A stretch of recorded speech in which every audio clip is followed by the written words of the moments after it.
the door that only opens at 3:33 a.m., and other time-slip phenomena. They say time is a straight line, but not everyone who has walked through certain doors believes that anymore. It started with a house in New Hampshire. Locals called it the Bellwood Place, though it had no bell and no visible charm. He only wanted to take a few photos, assess the structure, and leave before sunrise. But something drew him to the basement. The stairs creaked under his boots. The air smelled stale, like dust trapped for years. And there it was, the door. Unpainted wood, iron hinges, locked. An old service elevator, out of use for decades, opened suddenly during a storm. A janitor named Klaus stepped inside, trying to take shelter. Then one morning, he was gone.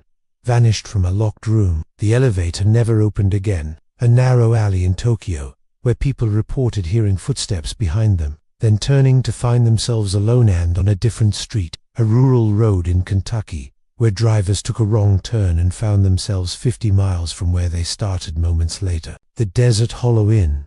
It was said that room 6B had a door that pulsed with heat, even when the power was off. They brought cameras, clocks, and sensors. They arrived at midnight and waited. No one could explain it. Scientists called it psychological distortion. Paranormal researchers called it time. He pressed no button, yet the elevator moved. When it stopped and the doors opened, Klaus stepped out into the same station, but it looked different, cleaner, brighter. People dressed in old clothes, speaking in an older dialect of German. Her clothes were dirty, like she'd been hiking for days. She walked through endless halls, saw shadows that whispered. She wasn't sure if it was the future, the past, or something outside of both. She had followed signs that didn't make sense, symbols that moved when she stared too long. Some led to the past, others to a future no one recognized. Some didn't lead to time at all, but to places between moments, places not meant for humans. Her friends took her home, but she never adjusted. She stopped speaking. She drew symbols on the walls, the same numbers, the same red mist, the same whispering shadows. She decided to test one herself. She flew to Scotland, to an old castle rumored to have a door hidden beneath the stones. Locals spoke of disappearances going back centuries. She stared at clocks until 3:33 a.m. each night. One night, she vanished again. Her door was locked from the inside. It was behind a cellar wall.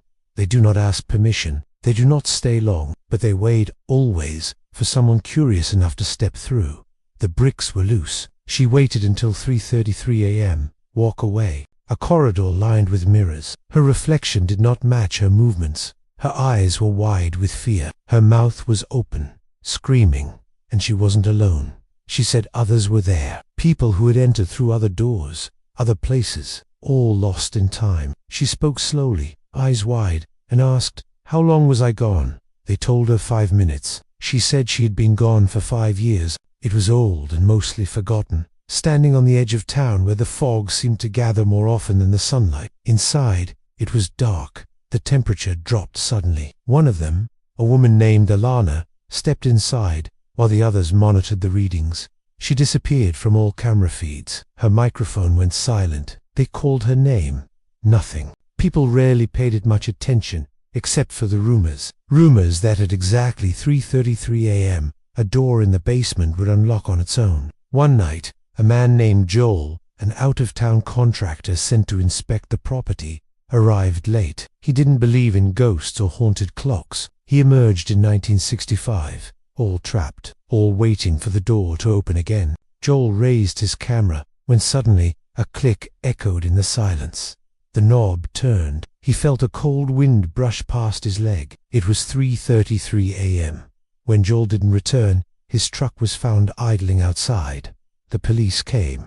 They searched the house. The basement was empty, and the door was sealed shut. No one could open it. Not then. Not ever again. Weeks later, another door appeared. This time, in a train station in Berlin. Klaus had entered the station in 2023. Authorities didn't believe his story. He had no identification that matched. His fingerprints weren't in any records. He was kept in observation. Stories like these began to appear around the world. The strange thing was that most of these events happened at or near 3:33 a.m. A team of amateur investigators decided to explore a location that had been gaining attention, an abandoned motel outside of Phoenix, Arizona. At exactly 3:33 a.m., the door to room 6B opened slowly. Then, 5 minutes later, she walked out, but she was changed. Her hair was longer. She described a place with no sky, only a red mist. One man had entered a subway tunnel in New York, another a lighthouse in Iceland. Alana's story was never published. All the clocks in the house stopped at 3:33 a.m. There was a pattern, but no clear rule. The doors only opened at the same time, but they appeared randomly in different places, sometimes for only a moment. A historian named Mara collected these stories. She didn't believe them at first, but over time, the details became too specific. Mara found the door.